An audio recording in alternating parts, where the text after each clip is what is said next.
Bonjour Philippe Duport. Bonjour Céline. Nous parlions en fin de semaine dernière de l'état du dialogue social en France. On a vu qu'il était peu pratiqué dans les entreprises. Voici une étude dont vous avez pu prendre connaissance à la veille de sa sortie et qui donne la parole aux salariés. Le dialogue social dans leur entreprise, ils en veulent davantage et pourtant, ils ont le sentiment qu'il se dégrade. Oui, il y a comme une soif inassouvie de dialogue dans les entreprises. Une soif parce que 90% des salariés aimeraient que le dialogue social dans leur boîte soit constructif et apaisé, mais une soif inassouvie, parce que quand on leur demande à quoi ressemble le dialogue social, cette fois dans leur entreprise, alors ils ne sont plus que 45% à le trouver constructif et apaisé, et ils sont en revanche 54% à le qualifier de conflictuel et revendicatif, des salariés qui estiment d'ailleurs à une courte majorité, à 53%, que le dialogue social se dégrade dans leur entreprise. Ces résultats proviennent d'une étude menée par Odoxa pour le compte d'Humanis, un premier rapport annuel sur l'état du dialogue social en France qui aide à comprendre à quel point ce dialogue social que le gouvernement a mis au centre de sa réforme du droit du travail, eh bien, il a une foule de retombées, y compris, on va le voir, sur la santé économique des entreprises. Bonjour Marc Ferracci. Bonjour. Vous êtes économiste, professeur à Sciences Po Paris. C'est vous qui avez conduit cette étude dont vous nous réservez la primeur sur France Info. Ce fameux dialogue social, à quoi sert-il ? Eh bien, il devrait servir à apporter du bien-être à la fois aux salariés, mais aussi aux entreprises sous forme de performance économique améliorée. Et ce dont on se rend compte, c'est que ces objectifs ne sont pas toujours remplis, particulièrement en France. Quand on interroge un petit peu les études économiques qui ont cherché à établir une relation de causalité entre le dialogue social qui a lieu en entreprise et un certain nombre d'indicateurs, comme les salaires, comme le niveau de l'emploi, comme la productivité aussi, eh bien, on se rend compte qu'il y a potentiellement de véritables bénéfices à ce que le dialogue social se déroule en entreprise dans sa dimension formelle. Qu'est-ce que c'est le dialogue social formel ? Eh bien, ce sont les accords signés par les représentants du personnel.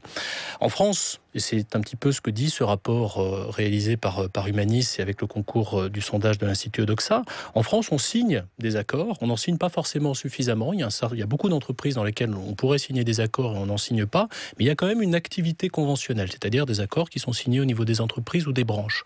En revanche, ce qui manque en France, c'est ce que l'on appelle le dialogue social informel. On a un dialogue social informel, c'est-à-dire les échanges que peuvent avoir les employeurs avec leurs salariés en dehors du cadre des institutions représentatives du personnel. On a un dialogue social informel qui n'est pas de très bonne qualité quand on le compare à ce qui se passe dans les autres pays. Quels autres pays, par exemple ? Eh bien, particulièrement les pays d'Europe continentale, on pense à l'Allemagne, on pense aussi aux pays scandinaves, on pense aussi, c'est un petit peu plus paradoxal, aux pays anglo-saxons, dans lesquels eh bien, on a le sentiment que le dialogue social fonctionne différemment. Eh bien, la relation de confiance que peuvent ressentir les salariés vis-à-vis de leurs employeurs, mais aussi les salariés vis-à-vis des représentants du personnel, dans la plupart des pays, elle est plus importante qu'en France. Ce que vous démontrez en fait, et ce qui pourrait être pour certains un peu contre-intuitif, c'est que plus il y a de syndicats dans une entreprise, plus, y compris, vous disiez, moins il y a une inégalité salariale, mais y compris il y a plus de productivité. Ça, c'est plus surprenant. Alors, ça, c'est un élément intéressant. Il y a une forte littérature qui a justement interrogé le lien entre présence syndicale, salaire et productivité.